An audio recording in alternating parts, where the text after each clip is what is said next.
The ninth chapter, The Monkey's Council.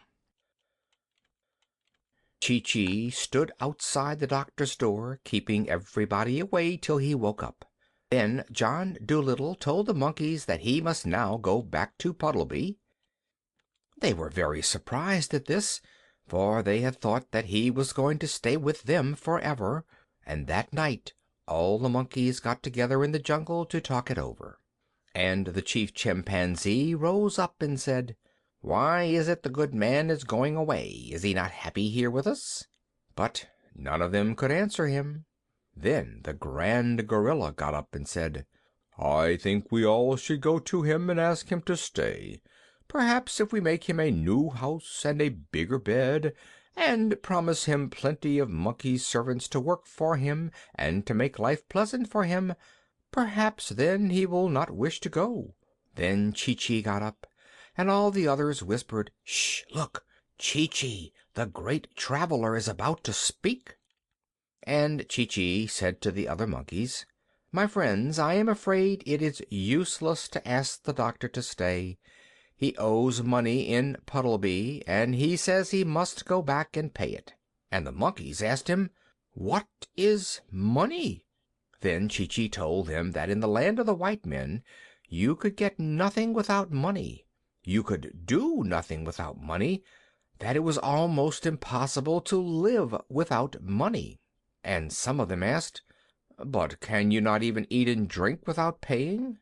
But Chee-Chee shook his head, and then he told him that even he, when he was with the organ grinder, had been made to ask the children for money. And the chief chimpanzee turned to the oldest orangutan and said, "Cousin, surely these men be strange creatures.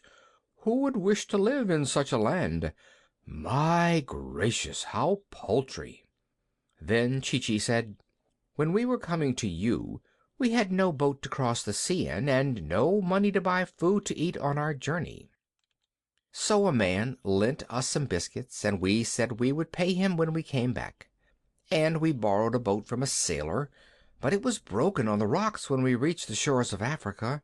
Now the doctor says he must go back and get the sailor another boat, because the man was poor and his ship was all he had."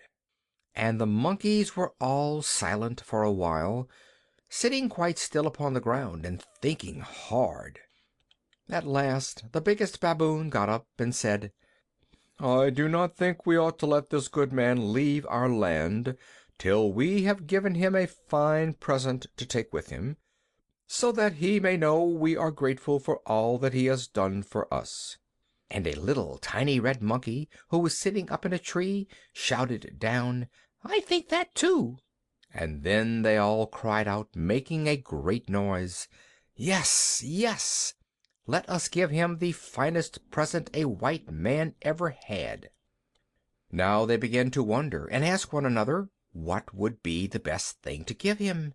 And one said, 50 bags of coconuts. And another, 100 bunches of bananas. At least he shall not have to buy his fruit in the land where you pay to eat. But Chee-Chee told them that all these things would be too heavy to carry so far, and would go bad before half was eaten. "If you want to please him," he said, "give him an animal. You may be sure he will be kind to it. Give him some rare animal they have not got in the menageries." And the monkeys asked him, "What are menageries?" Then Chee-Chee explained to them that menageries were places in the land of the white men where animals were put in cages for people to come and look at.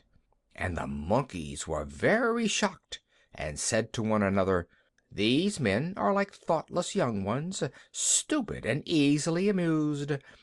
Shh! It is a prison he means." So then they asked Chee-Chee what rare animal it could be that they should give the doctor, one the white men had not seen before. And the major of the marmosets asked, "Have they an iguana over there?" But Chee-Chee said, "Yes, there is one in the London Zoo." And another asked, "Have they an okapi?" But Chee-Chee said, "Yes, in Belgium, where my organ grinder took me 5 years ago. They had an okapi in a big city they called Antwerp. And another asked, "Have they a push-me-pull-you?" Then Chi-Chi said, "No, no white man has ever seen a push-me-pull-you.